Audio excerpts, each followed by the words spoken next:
Blackwood Lane. The name itself sent shivers down the spines of locals. The house stood at the end, shrouded in perpetual gloom. Its facade, once grand, was now crumbling. Ivy, thick and gnarled, clawed at the walls like skeletal fingers. Windows, like vacant eyes, stared out blankly. This was Blackwood Manor, a place whispered to be cursed. The house had stood empty for decades. No one dared to reside within its decaying walls. Stories circulated about the Blackwood family, their sudden disappearance, and the lingering darkness. Some spoke of strange lights and eerie sounds emanating from the house. Others swore they saw figures lurking in the windows. Blackwood Manor was a festering wound on the landscape, a constant reminder of a sinister past. You know, Michael, this place has a certain charm. I can see us making it our own despite the stories. Yeah, Sarah, it's got potential. Those tales are just superstitions, right? We can turn this old house into something amazing. Sarah and Michael, a young couple from the city, stumbled upon Blackwood Manor while searching for a fresh start. They were captivated by its faded elegance, oblivious to the chilling tales. The house, despite its decay, held a strange allure. It was a chance to build their dreams from the ruins of the past. They dismissed the local rumors as mere superstition. The first few days were idyllic. Sunlight, filtering through the grime-covered windows, painted the dusty rooms in a golden hue. Sarah busied herself with cleaning and decorating, while Michael started on repairs. They were filled with hope, their laughter echoing through the silent halls. But as the sun began to set each day, a palpable chill settled over the house. The air grew heavy, filled with an unspoken dread. Their laughter faded, replaced by an uneasy silence. Did you hear that, Michael? It sounded like footsteps. It's probably just the house settling, Sarah. These old places make all sorts of noises. The disturbances began subtly. Footsteps creaking on the stairs when no one was around.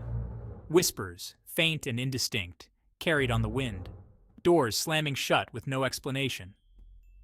Sarah tried to rationalize these events, attributing them to the age of the house. I can't shake this feeling, Sarah. It's like we're being watched.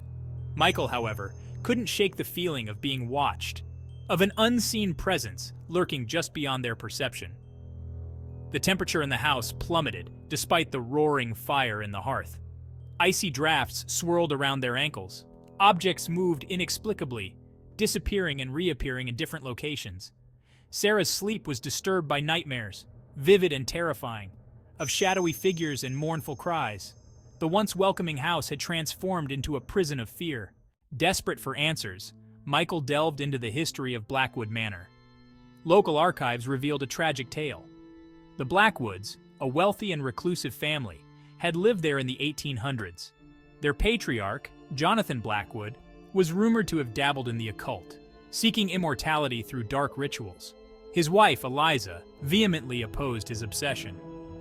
One stormy night, a fire engulfed the manor. Jonathan perished in the flames, but Eliza's body was never found. Locals whispered that Jonathan, in his madness, had sacrificed Eliza to fuel his dark magic. It was said that Eliza's spirit, unable to find peace, haunted the house, seeking revenge. We need help. Blackwood Manor is indeed haunted by a powerful entity. Eliza's spirit is trapped, bound to the house by unfinished business. The only way to free her is to confront her, to understand her pain and help her find peace. I propose a séance. It's a dangerous endeavor, but it's our only hope. Michael knew they needed help. He contacted Professor Hastings, a renowned paranormal investigator, known for his expertise in dealing with restless spirits. Professor Hastings arrived with an arsenal of equipment: EMF readers, EVP recorders, and cameras capable of capturing the unseen. He confirmed Michael's suspicions. Blackwood Manor was indeed haunted by a powerful entity. Professor Hastings explained that Eliza's spirit was trapped, bound to the house by unfinished business.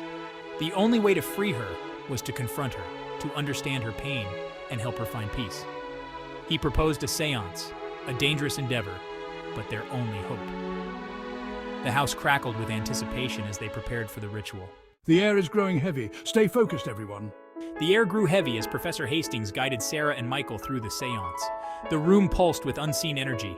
A cold wind whipped through the house, extinguishing the candles and plunging them into darkness. Then a voice, filled with anguish and rage, echoed through the room. Eliza Blackwood had made her presence known. Why have you disturbed my rest? Eliza's rage manifested as icy blasts and objects hurtling across the room. Eliza, I understand your pain, your anger, and your sorrow. We're here to help you find peace. As Sarah spoke, the temperature in the room slowly began to rise. The wind subsided. Eliza's voice, once filled with fury, softened into a mournful whisper. Thank you for understanding. The next morning, the house felt lighter, the oppressive atmosphere lifted. The haunting presence was gone. As the sun rose, casting its warm glow on the manor, a portion of the house crumbled, revealing a hidden room.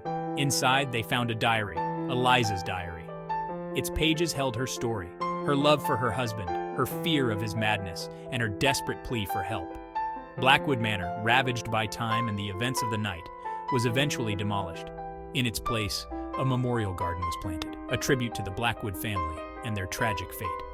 The haunting was over. Eliza's spirit, finally at peace, was free.